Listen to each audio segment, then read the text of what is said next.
பிரியமானவர்களே, நம்ம போன ஞாயிற்றுக்கிழமையிலிருந்து நம்ம பேசி கொண்டு வருகிற பிரசங்கித்து கொண்டு வருகிற வார்த்தை மீண்டும் வாசிக்கலாம்.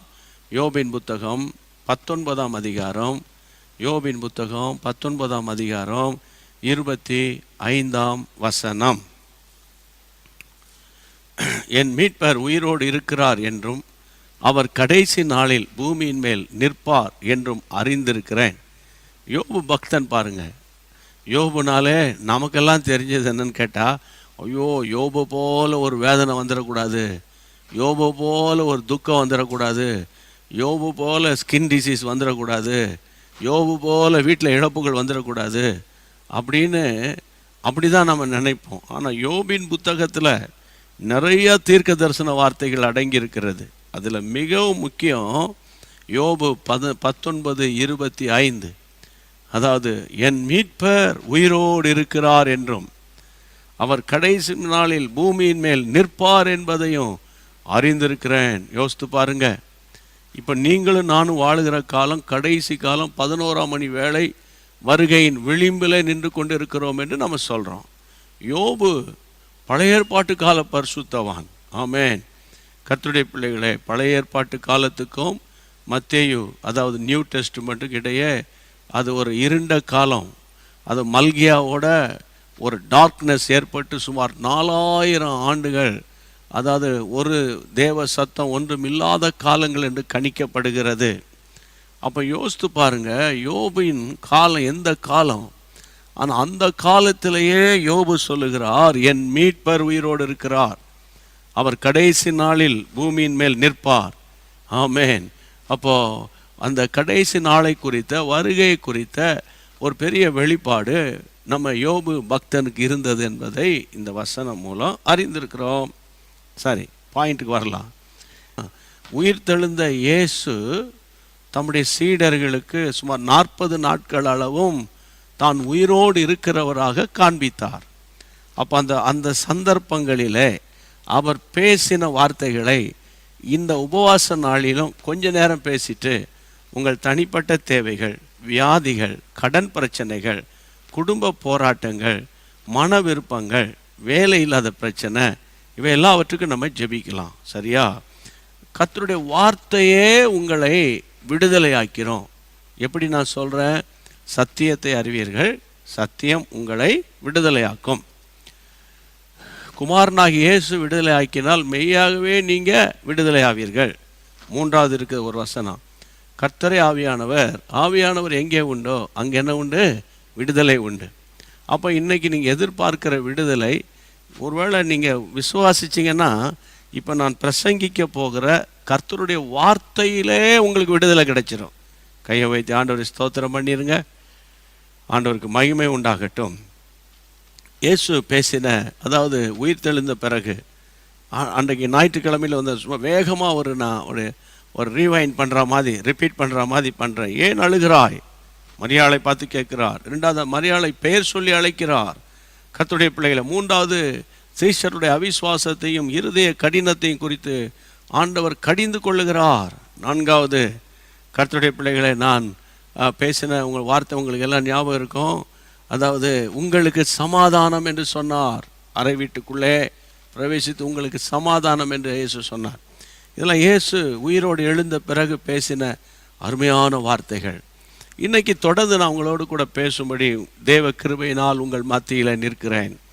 யோவான் எழுதின சுவிசேஷம் 20ஆம் அதிகாரம், யோவான் எழுதின சுவிசேஷம் 20ஆம் அதிகாரம் 17ஆம் வசனம். இயேசு அவளை நோக்கி, என்னை தொடாதே, நான் இன்னும் என் பிதாவினிடத்துக்கு ஏறி போகவில்லை, நான் பிதாவினிடத்தில் ஏறி போகவில்லை, நீ என் சகோதரனிடத்துக்கு போய், நான் என் பிதாவினிடத்துக்கும் உங்கள் பிதாவினிடத்துக்கும், நீ என் சகோதரனிடத்திற்கு போய், நான் என் பிதாவினிடத்திற்கும் உங்கள் பிதாவினிடத்திற்கும், என் தேவனிடத்திற்கும் உங்கள் தேவனிடத்திற்கும் ஏறி போகிறேன் என்று அவளுக்கு சொல்லு என்றார். ஏறி போகிறேன் என்று அவர்களுக்கு சொல்லு என்றார். அனுப்புகிறார் ஆண்டவர்.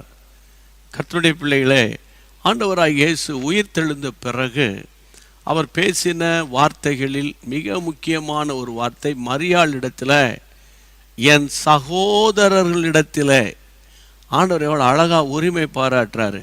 அவரால் மீட்கப்பட்ட, அவரால் ரட்சிக்கப்பட்ட, அவரால் ஊழியத்துக்காக பிரித்தெடுக்கப்பட்ட தம்முடைய பிள்ளைகளை பார்த்து ஆண்டவர் சொல்கிறாரு, என் சகோதரர்களிடத்தில் நீ போய் சொல்லு, நான் உயிரோடு கூட எழுந்திருக்கிறேன், நீ போய் சொல்லு. அப்படின்னா என்ன அர்த்தம்? அதாவது கர்த்தருடைய பிள்ளைகளை நீ போய் ஊழியம் செய் அப்படின்னு ஆண்டவர் அனுப்புகிறார். ஆண்டவர் அனுப்புகிறார். ஆமாம். அப்போ ஒரு கேள்வி இப்போ என் மைண்டில் இப்போ எழும்புது, இப்போ ஆன் த ஸ்பாட். என்னது? அப்போ மரியாள் பாதிரியாருக்கு பட்டம் படித்தாங்களா? பட்டம் படித்து பாதிரியார் ஆனாங்களா? 5 வருஷம் இங்கே பட்டம் படித்தாங்களா? அல்லது அவங்க ரெவரண்டா, டாக்டரா, அல்லது பிஷப்பா, கார்டினலா, அல்லது எங்களை மாதிரி ஒரு சுவிசேஷகரா, அல்லது சபையின் உபதேசியாரா, இல்லை மூப்பரா, அல்லது சர்ச்சு செக்ரட்டரியா? என்ன சொல்கிறது? சண்டே ஸ்கூல் டீச்சரா அந்த அம்மா? ஒன்றுமே கிடையாது, ஒன்றும் கிடையாது. ஆனால் ஆண்டவர் சொல்கிறாரு, நான் உயிரோடு இருக்கிறேன் என்பதை போய் சொல்லு. ஏன் இதை சொல்கிறேன்னா, இவ்வளோ டீட்டெயிலாக சொல்கிறேன்னா, கார்டினல் பிஷப்லேருந்து ஆரம்பித்து சொல்லிட்டு வந்தேன்னா நம்ம நினச்சிப்போம், இதுக்கெல்லாம் போய் சொல்லணும்னா இதுக்கெல்லாம் படிச்சிருக்கணும், பட்டம் படிச்சிருக்கணும், நம்ம சர்டிஃபிகேட் வாங்கியிருக்கணும், அங்கி போட்டிருக்கணும், அப்படி படிச்சிருக்கணும், அப்போ தான் நம்ம சொல்ல முடியும் அப்படிங்கிற எண்ணம் நிறைய பேருக்கு இருக்குது. அது வேறு. அது கர்த்தருடைய பிள்ளை பிரத்யேகமான அழைப்பு. சிலரை போதகராக, சிலரை அப்போஸ்தலராக, சிலரை தீர்க்கதரிசிகளாக, சிலரை மெய்ப்பராக, சிலரை சுவிசேஷகராக, சிலரை தீர்க்கதரிசி கர்த்தர் அழைக்கிறார். அது வேறு. ஆனால் ஒவ்வொரு தேவ பிள்ளைகளும் கர்த்தருடைய ஊழியத்தை செய்யணும். பைபிளில் நிறைய வசனம் இருக்குது. நான் பாட்டுக்கு ஏதாவது ஒன்று பேசிட்டு போகிறேன்னு நீங்கள் நினைக்காதீங்க. ஒவ்வொரு தேவ பிள்ளைகளும் கர்த்தருடைய ராஜ்யத்தை கட்ட வேண்டும், கர்த்தருடைய ராஜ்யத்துக்கு பிரயோஜனமாக இருக்க வேண்டும். பழைய ஏற்பாட்டு காலத்திலேயே இஸ்ரவேலர் என் ஊழியக்காரர் அப்படின்னு பைபிளில் வசனம் இருக்குது. ஆமேன். புதிய ஏற்பாட்டில் கர்த்தருடைய பிள்ளைகளை, தேவனுடைய பிள்ளைகளை, பழைய ஏற்பாட்டில் தான் ராஜாக்கள், ஆசாரியர்கள் அப்படிங்கிற ஒரு பேருக்கு அபிஷேகத்தை கர்த்தர் கொடுத்தார், தீர்க்கதரிசியின் அபிஷேகம். புதிய ஏற்பாட்டை பொறுத்த வரையில் உங்கள் எல்லாருக்குமே தெரிஞ்சிருக்கும். இருந்தாலும் திரும்ப ஒருக்க வாசிக்கிறதுல என்ன தப்பு இருக்குது? வாசிக்கலாம். வெளிப்படுத்தல் விசேஷம் 1ஆம் அதிகாரம் 6ஆம் வசனம். Revelation chapter 1 verse 6. நம்மிடத்தில் அன்பு கூர்ந்து தமது இரத்தத்தினாலே நம்முடைய பாவங்களற நம்மை கழுவி நம்முடைய பிதாவாகிய தேவனுக்கு முன்பாக நம்மை ராஜாக்களும் ஆசாரியர்களுமாக்கின அவருக்கு மகிமையும் வல்லமையும் என்றென்றைக்கும் உண்டாயிருப்பதாக. ஆமேன். வேதம் அழகாக சொல்லுகிறது, பிரியமானவர்களே, நம்மை ராஜாக்களாக மாற்றியிருக்கிறார், அடுத்தது ஆசாரியர்களாக மாற்றியிருக்கிறார். இது பழைய ஏற்பாடு அல்ல, நான் வாசிக்கிறது ரெவலேஷன். ஆமேன். பத்மு தீவில யோவானுக்கு கர்த்தர் கொடுத்த வார்த்தை தான் இன்றைக்கு நம்ம வாசிக்கிறோம். அப்போ என்னைக்கு நீங்களும் நான் அவருடைய பிள்ளையாக மாறிட்டீங்களோ, ஆமேன், நமக்கு விசேஷித்த ஒரு கமிஷன், கட்டளை கொடுக்கப்பட்டிருக்கிறது. அவருடைய பிள்ளைகளாகும்படிக்கு அதிகாரம் கொடுத்திருக்கிறார். அவருடைய நாமத்தினால் எதை கேட்டாலும் தருவேன் என்று சொல்லி இருக்கிறாரு. ஆனால் அதே நேரத்தில் அவரை பற்றி பேசுகிறவர்களாக நீங்களும் நானும் மாறணும். அதான் ரொம்ப முக்கியமானது. அதான் ரொம்ப முக்கியமானது. பிரியமானவர்களே, ஆண்டவருக்கு மகிமை உண்டாவதாக. கர்த்தரை நாம் மகிமைப்படுத்துவோம். கையை உயர்த்தி ஆண்டவரை நல்ல வாயை திறந்து ஸ்தோத்திரம் பண்ணுவோம், ஸ்தோத்திரம் பண்ணுவோம். நிறைய பேர் பாருங்கள், இன்றைக்கி பார்வையற்றோர் ஊழியம் செய்கிறாங்க இல்லையா? பார்வையற்றோர் அப்படியே ஒரு இடத்துல உட்கார்ந்து எல்லாம் இயேசுவே, எனக்கு எல்லாம் இயேசுவேன்னு பாட்டு பாடுறாங்க. சிலர் இசைக்கருவிகளை பார்வையற்றோர் இசைக்கருவிகளை படிக்கிறாங்க. அந்த இசைக்கருவிகளை வைத்து அவங்க பாடி கர்த்தரை ஸ்தோத்திரம் பண்ணுறாங்க. ஆமேன். சென்னை மாதவரத்தில் கர்த்தருடைய பிள்ளைகளை ஒரு பார்வையற்றோருக்கான ஒரு அருமையான ஒரு ஊழியம் நடத்துகிற ஒரு ஸ்தலம், இடம் இருக்கிற தேவ பிள்ளைகள் நடத்துகிறாங்க. அங்கே வேணால் நீங்கள் போய் பாருங்கள். சென்னை மாதவரம், சென்னை வாசிகளுக்கு சொல்கிறேன், அங்கே போய் பாருங்கள். அந்த பார்வையற்றவர்கள் அவங்க ஊக்குவிச்சு அவங்களுக்கு ஆண்டவருடைய அன்பை சொல்லி, அந்த பார்வை இல்லாத பிள்ளைங்க கம்ப்யூட்டரில் ஒர்க் பண்ணுறாங்க, கம்ப்யூட்டரில் பைபிளை டைப் பண்ணுறாங்க. பைபிளை நம்ம பிள்ளைகளுக்கு செல்ஃபோனை கொடுத்து விளையாட வச்சு என்ஜாய் பண்ணிக்கிட்டு உட்காந்துருக்குறோம். நம்ம கர்த்தருடைய பிள்ளைகளை அவங்க பைபிளை பிரிண்ட் பண்ணுறாங்க. அவங்க அங்கே நாங்கள் போனோன்னே அந்த பிள்ளைகள் கம்ப்யூட்டரில் டைப் பண்ணுது. அதாவது எங்கள் இடத்துக்கு நீங்கள் வந்ததுக்காக கர்த்தருக்கு ஸ்தோத்திரம், தேங்க்ஸ் ஃபார் கம்மிங் அப்படின்னு டைப் பண்ணி அது காட்டுறாங்க எங்ககிட்ட. கர்த்தருக்கு மகிமை உண்டாவதாக. அப்போ நான் அவங்கள பார்த்து என்ன சொல்கிறேன்னு கேட்டால், தேவனுடைய பிள்ளைகளே, ஆண்டவர் உயிர் தெழுந்த பிறகு ஒவ்வொருவருக்கும் ஊழிய பாரத்தை கொடுக்கிறார். சரி மரியாளை, நீ அழுதது போதும், சரியா? நீ போய் என் சகோதரருக்கு சொல்லு, உன்னுடைய பிதாவினிடத்து என்னுடைய பிதாவினிடத்துக்கு நான் போகிறேன் என்று சொல்லு என்று ஆண்டவர் சொல்லி அனுப்புகிறார். இந்த உபவாச ஜெபத்தில் அந்த ஆண்டவர் தான் உங்களோடு கூட பேசி கொண்டிருக்கிறார், சரியா? யோவான் எழுதின சுவிசேஷம் 20ஆம் அதிகாரத்துக்கு பைபிளை திருப்பி 21ஆம் வசனத்தை வாசிக்கலாம். ஆமென். இயேசு மறுபடியும் அவர்களை நோக்கி உங்களுக்கு சமாதானம் உண்டாவதாக, சமாதானம் உண்டாவதாக. பிதா என்னை அனுப்பினது போல நான் உங்களை அனுப்புகிறேன் என்று சொல்லி அவர்கள் மேல் ஊதி பரிசுத்தாவியை பெற்றுக்கொள்ளுங்கள் என்று சொன்னார். எனக்கு அன்பான தேவனுடைய பிள்ளைகளே, ஆண்டவர் தம்முடைய சீடர்களை பார்த்து அவங்க பயந்து வீட்டுக்குள்ளே முடங்கி போய், யூதர்களுக்கு பயந்ததினால கலங்கி போய் இருந்தவர்களுக்கு தேவை சமாதானம். இப்போ சமாதானம் உண்டாவதாக சொல்லிட்டு வீட்டுக்குள்ளேயே மூடி அப்படியே இருந்துங்கப்பா, பத்திரமா இருந்துங்கப்பா, பார்த்து வெளிகளே வந்துடாதீங்க, இப்போ உங்களுக்கு லாக்டவுனு, அதனால் நீங்கள் வீட்டுக்குள்ளே இருந்துக்கோங்க, வெளியே வந்துடாதீங்க, அப்படியே சொல்லிட்டு போனார். பைபிள் அழகாய் வாசிக்கிறோம், பிதா என்னை அனுப்பினது போல நானும் உங்களை அனுப்புகிறேன். அந்த வார்த்தை எதை குறிக்கிறது? கர்த்தருடைய பிள்ளைகளை, go and preach the word of God, go and preach the gospel of Jesus Christ. இப்போ நீங்கள் டெய்லி டிவி முன்னால் உட்காந்து பார்த்து பிரசங்கத்தை கேட்குறது எனக்கு சந்தோஷம்தான். ஆனால் நீங்கள் அப்படி பார்வையாளராகவே இருந்துருவீங்களோ கடைசி வரைக்கும் என்கிற ஒரு பயம் எனக்கு இருக்குது. ஒரு ஒரு ஒரு ஒரு ஒரு கேள்வி எனக்கு எழும்புகிறது. கர்த்தருடைய பிள்ளைகளே, இன்றைக்கு நான் உங்களை பார்த்து சொல்கிறேன், நீங்கள் பார்வையாளராக இருக்கக்கூடாது, ஊழிய பங்காளர்களாக மாறிடணும், ஜப பங்காளர்களாக மாறிடணும். இனி நம்ம சாக்கு போக சொல்கிறது, எனக்கு கை கால் விளங்கலை, எனக்கு முதுகு வலிக்குது, இடுப்பு வலிக்குது அப்படிலாம் சொல்லி நம்ம ஜெபிக்க சொல்கிறோம். நான் கேட்குறேன், முதுகு வலிச்சாலும் இடுப்பு வலிச்சாலும் சாப்பிடாமல் இருக்கீங்களா? தூங்காமல் இருக்கீங்களா? உங்களுடைய நல்லது கெட்டதுக்கு வெளியே போகாமல் இருக்கீங்களா? இல்லையா? நம்ம செய்கிறோம்ல, அப்படி செய்யணும், அது கரெக்டு. ஆனால் ஆண்டவர் உங்களை பார்த்து கேட்குறாரு, நான் உனக்கு சமாதானத்தை கொடுக்குறேன், நீ போகணும், உலகத்துக்குள்ளே போகணும். ஆமென். கையை வைத்து ஆண்டவரை ஸ்தோத்திரம் பண்ணுங்க. ஹல்லேலூயா. தேவனுடைய பிள்ளைகளை, இன்னும் அந்த உயிர் தெழுந்த இயேசு தம்முடைய சீஷர்களை பார்த்து சொன்ன மற்றொரு வார்த்தை மத்தேயு எழுதின சுவிசேஷம் நீங்கள் வாசிக்க வேண்டிய வசனம் என்னன்னு கேட்டால் 10ஆம் அதிகாரம் 6ஆம் வசனம் முதல் வேகமாக, மேத்யூ சாப்டர் 10 verse 6 காணாமல் போன ஆடுகளாகிய இஸ்ரவேல் வீட்டாரிடத்துக்கு போங்கள். இப்போ போங்கன்னு சொல்லும்போது மேத்யூ சாப்டரில் கொஞ்சம் டீட்டெயிலாக சொல்கிறாரு. நீங்கள் எங்கே போகணும் அப்படின்னா, காணாமல் போன இஸ்ரவேல் வீட்டாரிடத்திலே போங்க. 7ஆம் வசனம், போகையில பரலோகராஜ்யம் சமீபத்திருக்கிறது என்று பிரசங்கி. பாருங்க, நீங்க போங்க. ஒன்று எங்க போகணும் ஆண்டவர் சொல்லி கொடுக்குறார் பாருங்க. ஒன்று காணாமல் போன இஸ்ரவேல் வீட்டுக்கு போ. அப்படின்னு என்ன தெரியுமா? புறஜாதியார்கிட்ட இப்போ போவேனா? ஆமாம், ஆண்டவரை அறிந்தவன் வீட்டுக்கு போ. இன்னைக்கு நான் அடிக்கடி ஆண்டவரை அறிந்தவங்களுக்கு பேசும்போது கொஞ்சம் கடினமாக பேச வேண்டியிருக்குது. அப்போ தான் அவங்க கொஞ்சம் அசைகிறாங்க. நான் பார்க்காத பிரசங்கியாரா, நான் பார்க்காத மத்தேயுவா, நான் பார்க்காத லூக்காவா. அதனால தான் பார்த்தீங்கன்னா சிலர் சொல்லும்போது பைபிளை திறப்ப மாட்டேன், அப்படியே பார்த்துட்டுப்பான். லூக்கா சித்தப்பா தானே, தெரியுமே. மத்தேயு தானே, அது என் கசின் தானே. தேவனுடைய பிள்ளைகளை, 1000 முறை நீங்கள் வாசித்தாலும் ஒவ்வொரு முறை வேதத்தை திறந்து வாசிக்கிறீங்கன்னா அந்த வேதத்தின் மேலே உங்களுக்கு ஒரு ஆர்வம் இருக்கு, ஆசை இருக்குன்னு அர்த்தம்.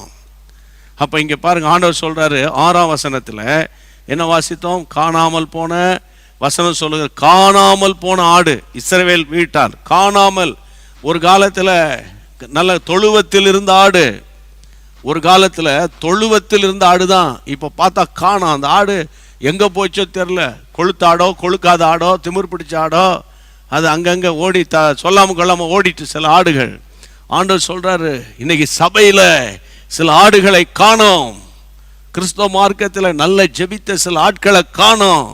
ஃப்ரண்ட் லைன்ல இருந்து ஊழியம் செய்த உபதேசத்தை சரியாய் பேசின ஆட்களை காணோம். தேவைக்காக தேவனை தேடுகிற கூட்டம் தான் இன்னைக்கு முன்னுக்கு வருது. அந்த சீஷர்களை பார்த்து சொன்னார், ஏப்பா நீ எங்க போகணும்னா காணாமல் போன இஸ்ரவேல் மக்கள் ஆடுகளை தேடி நீ போ. அடுத்தது எங்க போகும்போது நீங்க பாட்டுக்கு பேசிடாதீங்க, சரியா? நீங்க பாட்டுக்கு இஷ்டத்துக்கு ஏதாவது ஒரு டாபிக் எடுத்து பேசிடாதீங்க. 7ஆம் வசனம் என்ன வாஸ்தவம்? 7ஆம் வசனத்துல போகையிலே பரலோக ராஜ்யம் சமீபித்திருக்கிறது என்று பிரசங்கிங்க. பரலோகத்தை பற்றி பேசுங்கன்னு சொல்லல, பரலோக ராஜ்யம் சமீபமாயிருக்கிறது. ஆண்டவர் அந்த மெசேஜை கொடுத்து அனுப்புறாரு, டாபிக்கை கொடுத்து அனுப்புகிறார், பாயிண்ட்ஸை கொடுத்து அனுப்புகிறார். இப்போ நான் உங்களை பார்த்து சொல்றது என்ன தெரியுமா? நீங்கள் எவ்வளோ காலம் உட்காந்து வாரம் போய் சர்ச்சில் உட்கார்ந்த இடத்துல உட்காந்து அந்த சேரை அந்த நாற்காலியை மற்றவனுக்கு விடாமல் அப்படியே பிடிச்சிக்கிட்டு இருப்பீங்க. அப்போ நீங்கள் போகக்கூடாதுன்னு சொல்கிறீங்களா? இல்லை, போங்க, அதே சர்ச்சுக்கு தான் போகணும். 2 ஆளை கூட்டிகிட்டு போனீங்களா? 2 ஆளை கூட்டிகிட்டு போனீங்களா அல்லது வெளியே கூப்பிட்டு போயிட்டீங்களா? இது ரொம்ப முக்கியமான காரியத்தை நான் உங்களோட பேசிக்கிட்டு இருக்கேன்.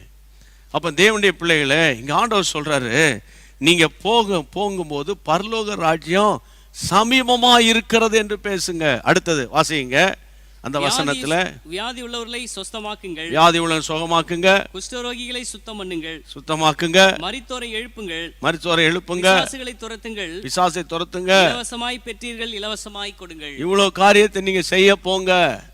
சும்மா உட்காந்துக்கிட்டு கதவு பூட்டப்பட்ட வீட்டுக்குள்ளே உட்காந்துக்கிட்டு தோத்துறோம் 4 செவத்துக்குள்ளே என்ஜாய் பண்ணிக்கிட்டு நான் அடிக்கடி சொல்லுவேனே, God is good all the time, God is good, இப்படி சொல்லிக்கிட்டே 4 செவத்துக்குள்ளே உட்காந்து வாழ்க்கையை முடிக்காத. இன்னும் நிறைய சேர்கள் காலியா இருக்குது ஆலயத்தில். ஆமேன். ஆலயம் எக்ஸ்டெண்ட் பண்ணணும். சில ஆட்கள் ஆலயத்தை எக்ஸ்டெண்ட் பண்ண விட மாட்டான், பார்த்தீங்களா? விட மாட்டான். அதில் வேற சாஸ்திரம் பார்த்துக்கிட்டு இருப்பான், வாஸ்து அது இதுன்னு சொல்லிக்கிட்டு இருப்பான். ஆல்டரில் கை வைக்கக்கூடாது. ஐயா, நீங்கள் தான் ஏன் தேவனுடைய ஆலயம், நான் தான் ஏன் தேவனுடைய ஆலயம், அதுதான் ஏன் பைபிள் சொல்கிற வார்த்தை. அப்போ ஆலயம் இடித்து பெருசாக கெட்டுங்க. கர்த்தருக்கு தோத்திரம். ஏன்னா கடைசி காலத்தில் 1000 ஆத்துமாக்கள் ரட்சிக்கப்பட்டு சபைக்கு வரும்போது இடம் இருக்கணும், இல்லை? இடம் இருக்கணுமா, இருக்கக்கூடாதா? அதனால இப்போ நம்ம ஜெபிக்க போகிறோம் இந்த ஃபாஸ்டிங் ப்ரேயரில். ஆண்டவரே, யார் எனது காரியமாய் போவார், ஆமேன் என்று உரைக்கிற கர்த்தருடைய சத்தத்தை நான் கேட்டேன். ஆமேன். கர்த்தருடைய பிள்ளைகளே, ஆண்டவர் சீஷர்களை உலகத்துக்கு அனுப்புகிறார், உலகத்துக்குள்ளே தான் அனுப்புகிறார். நான் இப்போ வெரி இம்பார்ட்டன்ட் பாயிண்ட் பேச போகிறேன். யோவான் எழுதின சுவிசேஷம் 17ஆம் அதிகாரம், ஜான் 17ல். ஆமென். ஜான் 17:16 என்ன சொல்லுகிறது பாருங்க. நான் உலகத்தான் அல்லாதது போல அவர்களும் உலகத்தார் அல்ல. ஆமா, ஆண்டவர் சொல்றாரு, நான் உலகத்தான் அல்ல, உலகத்துக்குலாம் வந்தேன். ஆமென். எந்த மனுஷனையும் பிரகாசிப்பிக்கிற ஒளியாக இந்த பூமிக்கு நான் வந்தேன். உலகத்துக்கு என் பிதா என்னை அனுப்புனாரு, ஆனா உலகத்துக்கு எனக்கு சம்பந்தம் இல்லை. அதனால நான் உலகத்தான் அல்லாதது போல நீங்களும் உலகத்தான் அல்ல. கர்த்தருடைய பிள்ளைகளே, வசனம் அவ்வளோ அழகாய் சொல்லுகிறது. அப்போ இந்த உலகத்துக்குள்ளே நீங்கள் போகணும், கிறிஸ்துவுக்காக போகணும். ஆமேன். மிஷினரிகள் வட மாநிலங்களுக்கு போனதுனால தான் இன்றைக்கி கிராமமாக சபைகள் கட்டப்பட்டு இருக்கிறது. ஆந்திரா மாநிலத்துக்கு போனேன் இல்லை, நான் அடிக்கடி பேசுவேன்ல, விஸ்வானி ஸ்தாபனத்தின் மூலமாய் அங்கே ஒரு சபையை திறந்து வைக்க போன போது அவங்க சொன்னாங்க, அண்ணன் நீங்கள் இந்த சபையை ஜீசஸ் மீட்ஸ் மினிஸ்ட்ரி மூலமாக இங்கே கட்டப்பட்டது, இதை திறக்கிறீங்க, இது 499வது சபை. அடுத்தது இன்னொரு ஒரு மணி நேரம் 1.5 மணி நேரம் ட்ராவல் பண்ணி இன்னும் ஒரு மலைக்குள்ளே போய் அங்கே ஒரு ஆலயத்தை திறக்கும்போது இது 500வது ஆலயம். ஆமாம், அதாவது ஆந்திர பிரதேசத்துக்குள்ள மட்டும்தான். அது கையை வைத்து ஆண்டவரை தோத்திரம் பண்ணுங்க. எவ்வளவு தேவ பிள்ளைகள் கஷ்டப்பட்டு ஊழியம் செய்கிறாங்க. ஆனால் நம்ம ஆலயத்தில் சண்டை போட்டுட்டு உட்கார்ந்து கிடக்கோம். நம்ம இங்கே தமிழ்நாட்டில் இருக்கிற தேவ பிள்ளைகளாகி நம்ம ஆலயத்தில் உட்காந்து கமிட்டி போட்டு எப்படி தாக்கலாம், அவனை எப்படி விரட்டலாம், அந்த ஐயரை எப்படி துரத்தலாம், இவரை எப்படி கொண்டு வரலாம், அந்த வாத்தியாரை எப்படி ஓய்க்கலாம். இல்லை, இதுதான் நம்ம உட்காந்து பேசிட்டு கிடக்கிறோம் ஆலயத்துக்குள்ளே. பாரத்தோடு சொல்கிறேன் பிரியமானவர்களே, இன்னைக்கு கடைசி காலத்தில் நீங்கள் தேவனுக்காக எழும்ப வேண்டும். அதனால்தான் ஆண்டவர் சொன்னார், நீங்கள் உலகம் முழுவதும் புறப்பட்டு போங்க, சகல சிருஷ்டிக்கும் நீங்கள் சுவிசேஷத்தை அறிவிங்கன்னு ஆண்டவர் சொன்னார். கையை வைத்து ஆண்டவரை ஸ்தோத்திரம் பண்ணுங்க. எல்லாரும் இயேசுவின் நாமத்தினாலே ஒருமனப்பட்டு நம்ம ஜெபிக்க போகிறோம். ஸ்தோத்திரம் பண்ணி ஜெபிக்க போகிறோம். ஸ்தோத்திரம் பண்ணி ஜெபிக்க போகிறோம் இயேசுவின் நாமத்தினால. ஆண்டவரே, ஆண்டவரே, எனக்குள்ளே இந்த பாரம் நான் ஃபீல் பண்ணுறேன், ஸ்பிரிட்டில் உணர்கிறேன். அது என்ன உணர்கிறேன்னா, உங்களுக்குள்ள இந்த பாரம் வருகிறது. ஆமாம் ஆண்டவரே, வயசானவங்க வருத்தப்படாதீங்க. உங்களால் எங்களால் 4 ஊருக்கு அலைய முடியாது எங்களை போல். ஆனால் ஒன்று, வீட்டுக்குள்ளே இருந்து அழிந்து போகிற ஆத்துமாக்களுக்காக ஒரு நாள் தமிழ்நாட்டுக்காக ஜெபம் பண்ணுங்க, ஒரு நாள் யூபிக்காக ஜெபம் பண்ணுங்க, ஒரு நாள் எம்பிக்காக ஜெபம் பண்ணுங்க. அப்படி பிளான் பண்ணி நீங்கள் ஒர்க் அவுட் பண்ணி ஜெபம் பண்ணுங்க. நான் ஏற்கனவே சொன்னது மாதிரி தமிழ்நாட்டினுடைய 38 மாவட்டங்களுக்காக ஒரு நாள், அடுத்தது 300 தாலுக்காக ஒரு நாள், அப்படி ஜெபம் பண்ணுங்க. இப்படி நீங்கள் வயசானவங்க அப்படி ஜெபிக்கலாம், முதிர் வயது உள்ளவங்க. ஆமேன்.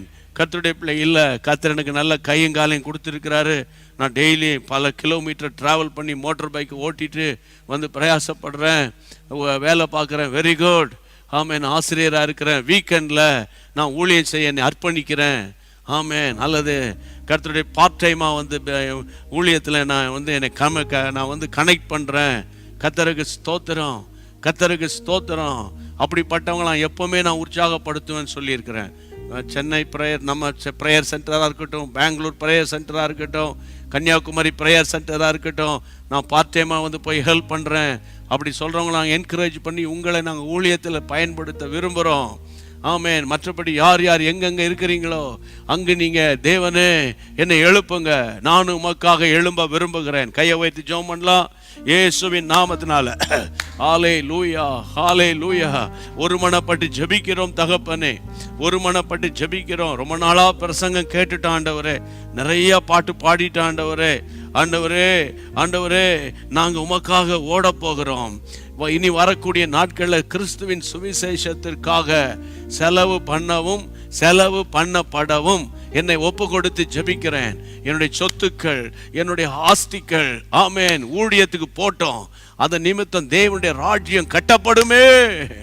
ஆமேன், ஆமேன், ஆமேன். கர்த்தருக்கு மகிமை உண்டாவதாக, கர்த்தருக்கு மகிமை உண்டாவதாக. ஷாந்தாரா பாகாலா தூராபா லாராமா தூரி பாகாலா தூரா பாஹா.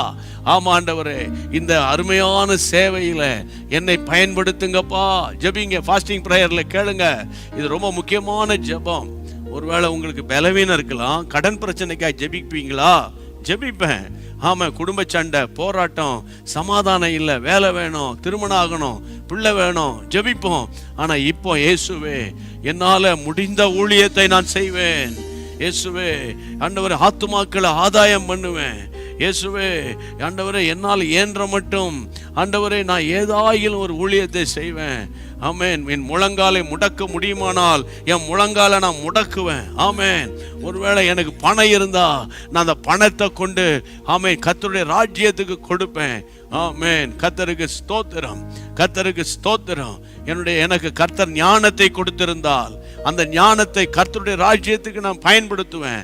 கம்ப்யூட்டரில் எனக்கு கர்த்தர் ஞானத்தை கொடுத்திருந்தால், சாஃப்ட்வேரில் ஞானத்தை கொடுத்திருந்தால் அதை நான் கர்த்தருடைய ராஜ்யத்துக்கு பயன்படுத்துவேன். Amen, amen. Thank you Lord. Hallelujah. ஜெபம் பண்ணுங்க, ஜெபம். உங்க வீடே ஒரு ஜெபக்குழுவாய் மாறட்டுமே, உங்க வீடு ஒரு ஜெபக்குழுவாய் மாறட்டுமே.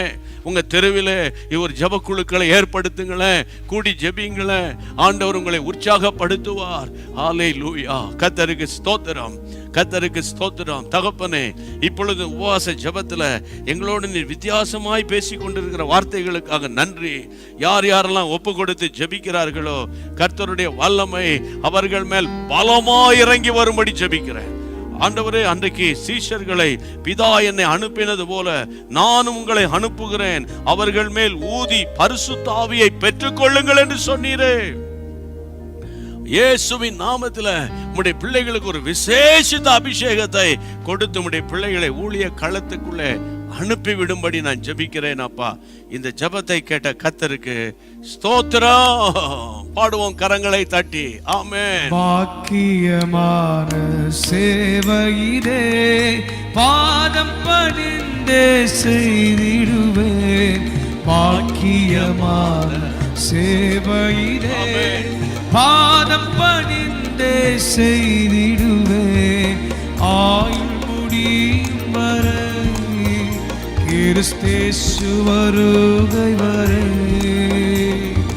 ஆயுள் முடியும் வரை கிறிஸ்தேசு வருகை வரை, அன்பின் மனத்தாழ்மை உண்மையும் காத்து ஆண்டவரை அடைவேன். அழைத்தீரே இயேசுவே, அன்போடு அழைத்தீரே. கரங்களை தட்டி ஆண்டவர் நல்ல வாய்களை திறந்து பாடுவோம். மறிப்பேனே ஆயத்தமானேன் தேவே, ஆண்டவர் சேவையிலே மறிப்பேனே ஆயத்தமானேன் தேவே. ஆமென், ஆமென். பிரியமானவர்களே, அன்போடு கூட நான் உங்களுக்கு சொல்றேன், இப்போ உங்களுடைய பர்சனல் நீட்ஸ்க்காக நம்ம இப்போ ஜெபம் பண்ண போறோம். சரியா? உங்களுடைய மனபாரங்கள், கஷ்டங்கள் எல்லாவற்றுக்காக இந்த உபவாச ஜெபத்தில் ஜெபிக்க போகிறோம். ஆனால் அதுக்கு முன்னால் ஆண்டவர் தன்னுடைய பாரத்தை உங்கள்கிட்ட ஷேர் பண்ணியிருக்கிறார், பேசியிருக்கிறார். அறுவடை மிகுதி பிரியமானவர்களே, ஆட்களோ குறைவு. ரிட்டையர்டான டீச்சர்ஸ், கல்லூரியில் வேலை பார்த்து ஓய்வு எடுக்கிற, அதாவது பிள்ளைகளுக்காக நான் உங்களை பார்த்து அன்போடு கேட்குறேன். அல்லது டாக்டர்ஸ், என்ஜினியர்ஸ், நர்சஸ். ஆமாம், நீங்கள் யார் யாரெல்லாம் வீட்டில் சும்மா இருக்கீங்களே, சும்மா இருக்காதீங்க. தேவனுடைய ராஜ்யத்துக்கு ஏதாயிலும் ஒரு காரியத்தை நீங்கள் செய்யுங்க. சரியா? ஆமாம், நீங்கள் கூடி ஜெபிங்க, கூடி ஜெபிங்க. கர்த்தருக்கு ஸ்தோத்திரம். அந்த ஜெப கூட்டத்தை வேணால் நாங்கள் ஆரம்பித்து வேணால் விடுறோம், ஆண்டவர் நடத்துவார். கர்த்தரால் கூடாதது என்ன இருக்குது சொல்லுங்கள் பார்க்கலாம். நீங்கள் எந்த ஊரில் இருந்தாலும் நீங்கள் அங்கே ஜெபக்குழுவாய் கூடி ஜெபிக்கலாம். ஆமென். உங்கள் ஞானத்தை தேவனுடைய ராஜ்யத்துக்கு பயன்படுத்தலாம். அல்லது எனக்கு நிறைய பொருள் இருக்குது, என்ன பண்ணுறதுனே தெரியல, கர்த்தருடைய ராஜ்யத்துக்கு கொடுங்க. அது நிமித்தம் கர்த்தருடைய நாமம் மகிமைப்படும். இல்லையா? என்கிட்ட ஒன்றுமே கிடையாது, முழங்கால முடக்குங்க. முழங்கால் கூட வலிக்குது, ரொம்ப கஷ்டமாக இருக்குது, உட்கார்ந்து ஜெபம் பண்ணுங்க. இல்லையா? ஏதாகிலும் ஒரு விதத்தில் கர்த்தருடைய ராஜ்யத்துக்கு நீங்கள் பிரயோஜனமாக இருக்கணும் தான் இந்த உபவாச ஜெபத்தில் கர்த்தர் உங்களோடு பேசியிருக்கிறார். சரி, இப்போ நம்ம வேகமாக ஜெபம் பண்ண போகிறோம். எதுக்காகனா, முதலாவது உங்கள் வீட்டுக்குள்ளே ஒரு மனப்பாட்டுக்காக நான் ஜெபிக்க போகிறேன். ஜெபிக்கணும்னு ஆண்டவர் என்னை ஏவுகிறார். ஒரு மனப்பாடு. அம்மா அப்பாக்குள்ள, சரியா, அண்ணன் தம்பி தங்கச்சிக்குள்ள, கணவன் மனைவிக்குள்ள ஒரு மனப்பாடு. ஒரு மனப்பாடு. அந்த காலத்திலலாம் ஒவ்வொருத்தரும் ஒரு டிஃப்ரென்ஸ் ஆஃப் ஒப்பீனியனோட இருப்பாங்க, பேசுவாங்க. இன்றைக்கி அந்த மாதிரிலாம் இல்லை. பிடிக்கலைன்னா அமைதியாக போயிடுறது, பேச்சுவார்த்தை இல்லை. அது அந்த அமைதியிலிருந்து அவங்களுடைய வெறுப்புணர்ச்சியை காட்டுறது. அந்த மாதிரி இருக்காதீங்க. மனம் திறந்து பேசுங்க, சந்தோஷமாக பேசுங்க, உள்ளதை உள்ளபடி சொல்லுங்க. ஆண்டவரே, எங்கள் வீட்டுக்குள்ளே ஒரு மனப்பாடு வரணும், என் வீட்டுக்குள்ளே ஒரு மனப்பாடு வரணும். எல்லார் வாய்களை திறந்து, ஒரு மனப்பாட்டின் ஆவியை கெடுக்கிற பொல்லாத சாத்தானே, ஒருவர் பாரத்தை ஒருவர் சுமந்து, ஒருவருக்காக ஒருவர் ஜெபம் பண்ணுங்க. கிறிஸ்துவின் பிரமாணத்தை நிறைவேற்றுங்கள் சொன்னீரப்பா. உம்முடைய நாமத்தினாலே ஜெபிக்கிறோம், நாமத்தினாலே ஜெபிக்கிறோம். இயேசுவின் நாமத்தினாலே ஒரு மனப்பாட்டை கெடுக்கிற, ஆமென், தேவையில்லாததெல்லாம் மனசுல வச்சு சந்தேக கண்ணோட்டத்தோடு பார்க்கிற கிரியைகளை அழித்து அழித்து அழித்து ஜெபிக்கிறோம். இப்போதே ஒரு மனப்பாட்டுக்கு இடைஞ்சலை உண்டாக்குகிற அந்த சாத்தான் அந்த வீட்டை விட்டு ஓடி போவானாக. ஒரு மனப்பாட்டை கெடுக்கிற ஆவிகளை துரத்தி ஜெபிக்கிறோம். இந்த ஜெபத்தை கர்த்தர் கேட்டதுக்காக நல்ல கையை உயர்த்தி ஸ்தோத்திரம் பண்ணுங்க, ஸ்தோத்திரம் பண்ணுங்க, ஸ்தோத்திரம் சொல்லுங்க. ஸ்தோத்திரம், ஸ்தோத்திரம், ஸ்தோத்திரம். அடுத்தது, உங்க வீட்டுக்குள்ளே ஒரு ஜெப ஆவி இறங்கிச்சுன்னா, அந்த மன்றாட்டின் ஆவி இறங்குனா உங்க வீட்டுக்குள்ள தேவ சமாதானம் வந்துடும். மன்றாட்டின் ஆவி, ஜெப ஆவி. ஆமென். தனி ஜெபம். வீட்டுக்குள்ளே நீங்கள் தனியாக இப்போ என் கூட சேர்ந்து ஜெபிக்கிறீங்க, நல்ல ஜெபம் பண்ணுவீங்க. ஆனால் நீங்கள் சொல்வீங்க, என்னால் தனியாக ஜெபம் பண்ண முடியல, என்னால் தனியாக ஜெபம் பண்ணால் தூக்கம் வந்துடுது, அல்லது என் சிந்தையெல்லாம் எங்கெங்கேயோ சுற்றிக்கிட்டு அலையுது, என் வீட்டில் ஒரு நல்ல அட்மாஸ்பியர் நல்லா இல்லை, ஒரு சுமூகமான சூழ்நிலை இல்லை. நீங்கள் மற்றவங்களே பாயிண்ட் அவுட் பண்ணாதீங்க. ஐயா ஒன்று சொல்கிறேன். ஒரு ஊருக்கு நான் போயிருந்தேன் ஊழியத்துக்கு. வேறு வழி இல்லாமல் ஒரு இடத்துல ஒரு அறையில் தங்க வேண்டிய சூழ்நிலை. அங்கெல்லாம் பயங்கரமான விக்கிரங்கள்லாம் நிறைஞ்சு இருந்தது. ஆனால் அங்கேயே தங்கி ஊழியம் செய்ய வேண்டிய சிச்சுவேஷனு கஷ்டமாக இருந்தது. ஆனால் கர்த்தர் அந்த ஊழியத்தை ஆசீர்வதிச்சார். நான் ஒன்று சொல்கிறேன், கர்த்தருடைய பிள்ளைகளை மற்றவங்களை பிளேம் பண்ணிகிட்டே இருக்காதீங்க. உங்களுக்குள்ள இருக்கிற ஆவியை அனல் மூட்டுங்க. ஆமென். ஆண்டவரே, என்னுடைய தனி ஜெபம் என் வீட்டுக்குள்ள ஆண்டவரே ஒரு அக்கினி இறங்கணும். என் ஜெப நேரம் மாறணும். ஜெப நேரம் இன்பமாய் மாறணும். ஜெப நேரம் கிருபையாய் மாறணும். ஆதியில ஜெபம் பண்ண மாதிரியே ஜெபம் பண்ணிட்டு இருக்க கூடாதுப்பா. சென்சிட்டிவா ஆவியானவரே, நீங்க என்ன சொல்றீங்க, நீங்க என்ன இப்ப பேசுறீங்க, நீங்க இப்ப எனக்கு என்ன சொல்லி கொடுக்குறீங்க, அதை கேட்டு நிதானமா அதுக்குரிய வசனத்தை நீங்க ஞாபகப்படுத்துவீங்க. உடனே ஜபத்தை நிறுத்திட்டு அந்த வசனத்தை எடுத்து வாசித்து அதன் அடிப்படையில ஜெபிக்கிற ஒரு புதிய பலனை இயேசுவின் நாமத்திலே எனக்கு நீங்க தாங்க. கேளுங்க, நான் தீர்க்க தரிசனமா ஜெபம் பண்ணிட்டு இருக்கிறேன். கேளுங்க, ஆண்டவர் ஒரு விசேஷித்த ஜபாவியை உங்க மேல இப்பொழுது ஊற்றுகிறார். ஹல்லேலூயா.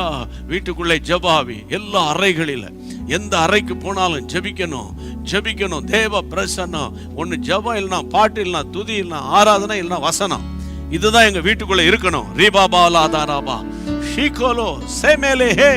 இயேசுவின் நாமத்தினால கர்த்தர் அப்படியே செய்ய போகிற மகா பெரிய கிருபைக்காக கையை வைத்து ஸ்தோத்திரம் பண்ணிருங்க. ஸ்தோத்திரம், ஸ்தோத்திரம், ஸ்தோத்திரம், ஸ்தோத்திரம், ஸ்தோத்திரம், ஸ்தோத்திரம் அப்பா, ஸ்தோத்திரம் அப்பா. சேர்ந்து பாடுவோம். Praise God. இரவுகள் எல்லாம் ஜெப நேரமாய் மாறணுமே, நான் ஜெபிக்கணுமே. இரவுகள் எல்லாம் ஜெப நேரமாய் மாறணுமே, நான் ஜெபிக்கணுமே.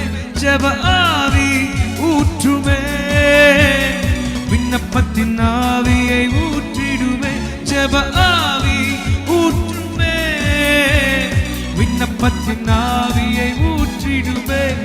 ஜெப ஆவி ஊற்றி ஜெபிக்க செய்யும், விண்ணப்பத்தின் ஆவி வந்திறங்கட்டும். ஜெப ஆவி ஊற்றி ஜெபிக்க செய்யும், விண்ணப்பத்தின் ஆவி வந்திறங்கட்டும். ஆமாண்டவரே, ஆமாண்டவரே, இந்த உபவாச ஜெபத்துல உம்முடைய பிள்ளைகளுக்கு ஒரு ஜெப ஆவியை கொடுக்கிறதற்காக ஸ்தோத்திரம். அடுத்தது மூன்றாவதாக இந்த கடன் பாரம், பொருளாதார நெருக்கடி. அப்பா, இன்றைக்கு நாடே கடன்ல தான் கிடக்குப்பா. கடன் மேல கடன் வாங்கி மீள முடியாம இருக்கிறான்ப்பா. ஆண்டவரே, இன்றைக்கு வியாபாரங்கள் எல்லாம் முடங்கி போய் இந்த ஜிஎஸ்டி போன்ற வரிகளால ஆண்டவரே சிறு குறு வியாபாரிகள், ஆண்டவரே நடுத்தர வியாபாரிகள் ரொம்ப கஷ்டத்தில் இருக்கிறாங்கப்பா.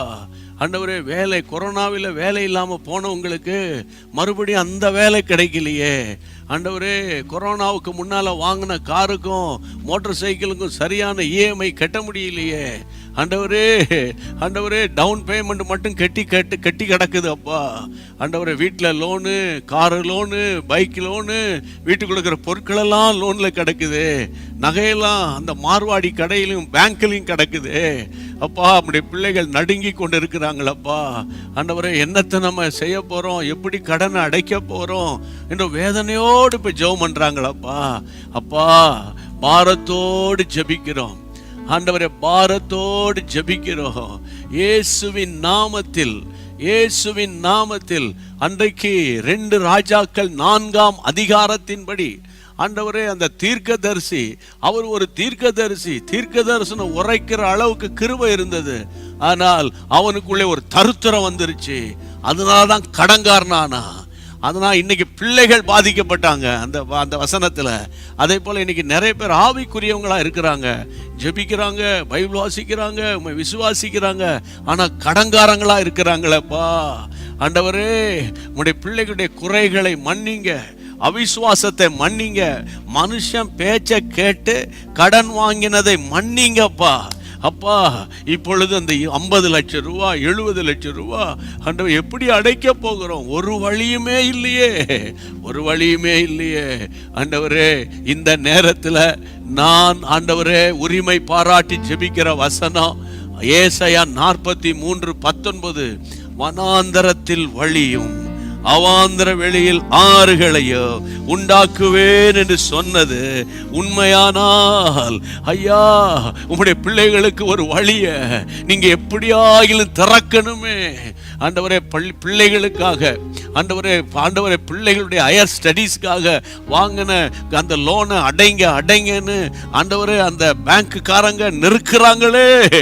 இயேசுவின் நாமத்தில் ஒரு சமாதானம், ஒரு இளைப்பாறுதல், ஒரு மாற்றம் இயேசுவின் நாமத்தில் வருவதாக. பொல்லாத கடனை கொண்டு வந்த ஆவியே, நிலத்தை விற்கணும் என்று போராடுகிற ஆவியே, இயேசுவின் நாமத்தில் அந்த பில்லி சூனிய கட்டுகளை முறியடித்து ஜெபம் பண்ணி உங்களுடைய பிள்ளைகளுக்கு ஒரு பெரிய மாற்றம் பொருளாதாரத்தில் வந்து என் ஆண்டவர் ஆசீர்வதிக்க போறீங்க.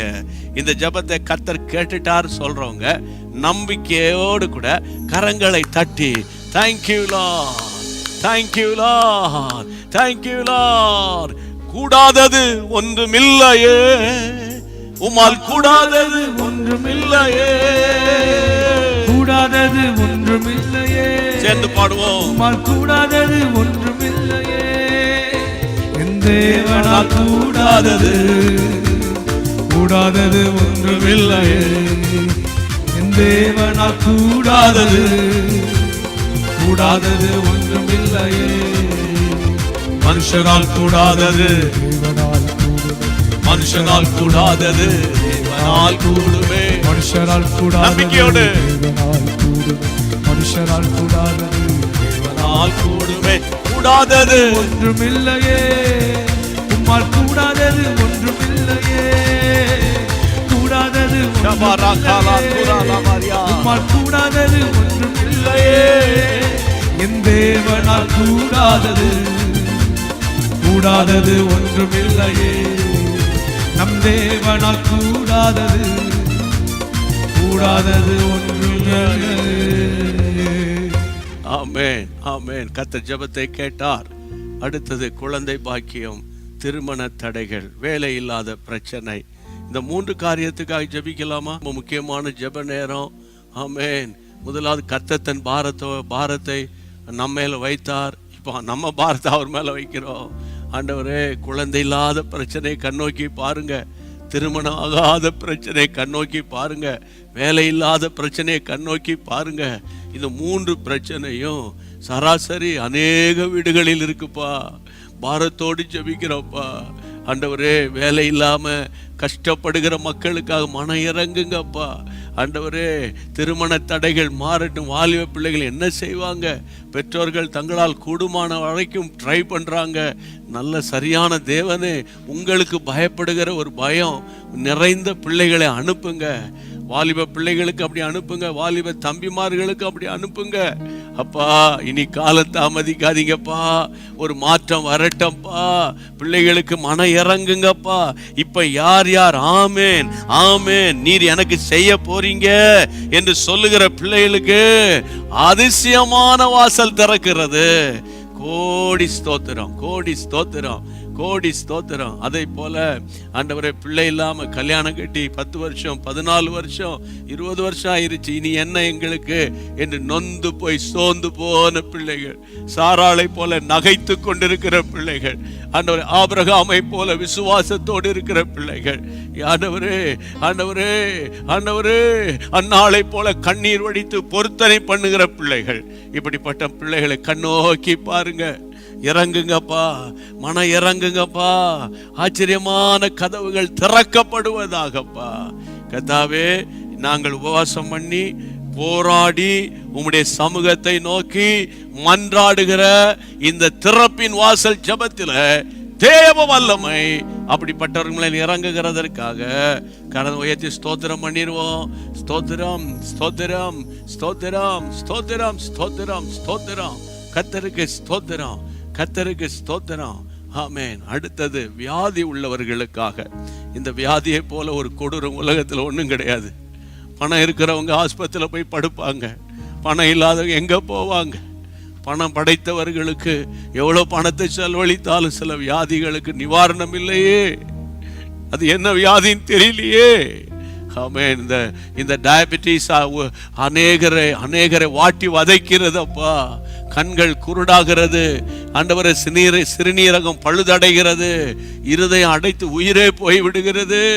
இயேசுவே, பாரத்தோடு சுகர் பிரச்சனையில, டயபெட்டிஸ்ல இருக்கிறவங்க, ஹைப்பர் டென்ஷன்ல இருக்கிறவங்க, ஆண்டவரை தைராய்டுல கஷ்டப்படுறவங்க, கேன்சர்ல கஷ்டப்பட்டு இருக்கிறவங்க, ஆண்டவரே பிளட், ஆண்டவரே டிசீஸ், ஆண்டவரே பலவிதமான இரத்த சம்பந்தமான வியாதிகளோடு இருக்கிறவங்க, கல்லீரல், நுரையீரல், கிட்னி, ஆண்டவரே யூரினரி ட்ராக்ல இன்ஃபெக்ஷன், யூரினரி பிளாடர்ல கேன்சர், கொலான் கேன்சர், ஆண்டவரே இப்படிப்பட்ட கேன்சர் வியாதிகளோடு போராடுகிற பிள்ளைகளை தேவனே கண்ணோக்கி பாருங்கப்பா.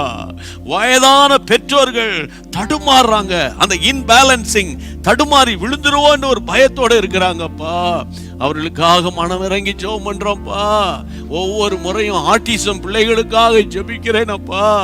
ஆட்டிசத்தினால ஆண்டவரே கஷ்டப்படுகிற பிள்ளைகளோ, அவர்களை பெற்றெடுத்த தாயின் தகப்பனுடைய கண்ணீரை பார்த்து அதிலிருந்து ஒரு பெரிய மாற்றம் வரும்படி ஜெபிக்கிறேன். நடம்பு தளர்ச்சி, ஆண்டவரே எல்லா விதமான, ஆண்டவரே இன்னும் என்னென்ன காரியங்கள் இருக்கிறதோ, ஆண்டவரே மூளையில் இருக்கிற கட்டிகள், எலும்பு தேய்மானங்கள், முதுகு எலும்பில் இருக்கிற பிரச்சனைகள், ஆண்டவரே இடுப்புகளை செயல்படாத காரியங்கள், ஆண்டவரே இயேசுவின் நாமத்தினால எல்லா விதமான கட்டிகள் இயேசுவின் நாமத்தினால சுகம் உண்டாவதாக. ரொமாட்டிக் ஆர்த்தரைட்டிஸ் இயேசுவின் நாமத்தில் சுகம் உண்டாவதாக. போன் கேன்சர் சுகம் உண்டாவதாக. ஐ கேன்சர் சுகம் உண்டாவதாக. பொல்லாத பிசாசே, லங்ஸை விட்டு வெளியேறு என்று நான் ஜெபிக்கிறேன். கர்த்தருடைய பலன், சுகம், ஆரோக்கியம் உம்முடைய பிள்ளைகள் மேல் 1000 மடங்கு வந்து விட்டது. ஷகபூரா தீரியாந்துரா மஹா, நான் உனக்கு சௌக்கியத்தையும் ஆரோக்கியத்தையும் வர பண்ணுவேன் என்று சொன்னீரே. நீ சுகத்தை கொடுத்ததுக்காக ஸ்தோத்திரம், ஸ்தோத்திரம்ப்பா, ஸ்தோத்திரம்ப்பா. வீடுகளிலே சண்டை போட்டு அண்ணன் தம்பி பேசல, அக்கா தங்கச்சி பேசல, கணவன் மனைவி பேசாம இருக்காங்க, வீட்டுக்கு வராம இருக்காங்க. ஆண்டவரே, ஆண்டவர் மாமியார் மருமக சண்டை, சமாதானம் இல்ல, கோர்ட்டு கேஸ்னு அலைஞ்சுக்கிட்டு இருக்கிறாங்க. ஆண்டவரே, விவாகரத்து தான் இதுக்கு முடிவு, வேற வழியே இல்ல அப்படின்னு சொல்லிட்டு இருக்கிறாங்க. இப்படிப்பட்ட வீடுகளில் ஒரு விஷயம் இறங்கி அந்த குடும்பத்துக்காக நாங்கள் போராடுகிறோம். ஆண்டவரே, விவாகரத்து முடி சித்த இல்ல, போராடுகிறோம். உதவி செய்து இந்த பிள்ளைகளுக்கு ஒரு வாழ்க்கை கொடுத்துருங்கப்பா, வாழ்க்கை கொடுத்துருங்கப்பா. ஜெபிக்கிறோம்ப்பா. ஹல்லேலூயா. இன்னும் என்னென்ன பிரச்சனைய ஆண்டவரே அவங்க இப்ப சொல்லி ஜெபம் பண்றாங்களோ, காரியங்களை வாய்க்க பண்ணுங்க. வெளிநாட்டுல விசா ஸ்டேட்டஸ் அதுக்காக ஜெபிக்கிறாங்களே ஆண்டவரே, வேலைக்காக, வேலையில ஒரே அழுத்தம், வேலை இருக்கு ஆனா வேலையில ஒரே அண்டர் பிரஷர், ஸ்கூல்ல வேலை செய்யறாங்க, ஒரே ஸ்ட்ரெஸ், ஒரே போட்டி பொறாம, நிம்மதி இல்லாம போறாங்கப்பா. உதவி செய்யுங்கப்பா. ஒரு மாற்றம் வரும்படி ஜெபிக்கிறேன். பிள்ளைகள் அப்பா அம்மாவுக்கு கீழ்ப்படியட்டும், வாலிப தம்பிமார்கள் கீழ்ப்படியட்டும், வாலிப தங்கச்சிமார்கள் கீழ்ப்படியட்டும். ஆண்டவரே, சிறு பிராயத்துல குடி, ட்ரக் அடிக்ட், ஸ்மோக்கிங், இப்படிப்பட்ட காரியங்களில் ஈடுபட்டு இருக்கிற வாலிப தம்பிமார்களை சுகமாக்குவீராக இயேசுவின் நாமத்தினால. இன்னும் என்னென்ன வியாதிகள் உண்டோ, எல்லா விதமான சர்ம வியாதிகள் இயேசுவின் நாமத்தில், எக்ஸிமா போன்ற வியாதிகள், ஆண்டவர் அந்த இச்சிங் வியாதிகள், ஆண்டவர் ட்ரை ஸ்கின், ஆண்டவரே இயேசுவின் நாமத்தில் சுகம் உண்டாவதாக. கர்த்தருடைய நாமத்தினால ஜீரண கோளாறுகள், கேஸ்ட்ரிக் அல்சர், பெப்டிக் அல்சர், ஆண்டவரே டென்ஷனால வரக்கூடிய அல்சர் இயேசுவின் நாமத்தில் சுகம் உண்டாவதாகப்பா. கர்த்தாவே, பாரத்தோடு ஆண்டவரே அப்ரோஜனமான ஊழியக்காரனாகிய நான் ஜனங்களுக்காக திறப்பிலே நின்று ஜெபித்தேன் அப்பா. ஆண்டவரே, நாங்க ஊழியத்தில் இருக்கிற எங்க எல்லாரும் சேர்ந்து ஜெபிக்கிறோம் அப்பா. ஒரு பெரிய மாற்றம் வருகிறதுக்காக ஸ்தோத்திரம்ப்பா. எங்களை தாழ்த்தி ஒப்பு கொடுக்கிறோம். இந்த நிமிஷம் வரைக்கும் எங்களை வழி நடத்தி வந்தீங்கப்பா. கோடி ஸ்தோத்திரங்கப்பா. நடத்துங்கப்பா. தொடர்ந்து அநேக சாட்சிகளை ஏற்படுத்தி கொடுங்கப்பா. உம்முடைய கிருபை தாங்கட்டும். ஆசீர்வதியும், ஆசீர்வதியும். ஆண்டவரே, தமிழ்நாட்டுக்கு வெளியே, தமிழ்நாட்டுக்கு வெளியே எல்லா மாநிலங்களிலும், எல்லா மற்ற தேசங்களில் இருக்கிற தேவ பிள்ளைகள் எல்லார் மேலேயோ பரிசுத்த பாதுகாப்பு இருக்கட்டும். ஆசீர்வதியும். இயேசு கிறிஸ்துவின் நாமத்தில் ஜெபிக்கிறோங்க நல்ல பிதாவே. ஆமென், ஆமென், ஆமென். அதுக்கப்புறம் ஜீசஸ் மீட்ஸ் மினிஸ்ட்ரி, நம்முடைய வர்ஷிப் டீம், மீடியா டீம், ஆமென், ஊழியனாகிய எனக்காக, குடும்பத்துக்காக, இயேசு சந்திக்கிறார் ஊழியத்தின் பாதுகாப்புக்காக, தேவைகளுக்காக நல்லா கையை வைத்து ஸ்தோத்திரம் பண்ணிட்டு ஏது சொல்லுவோம், என் ஆத்துமாவே கர்த்தரை ஸ்தோத்திரி, என் முழு உளமே அவருடைய பரிசுத்த நாமத்தை ஸ்தோத்திரி, என் ஆத்துமாவே கர்த்தரை ஸ்தோத்திரி, கர்த்தர் செய்த சகல உபகாரங்களை மறவாதே. ஆமென்.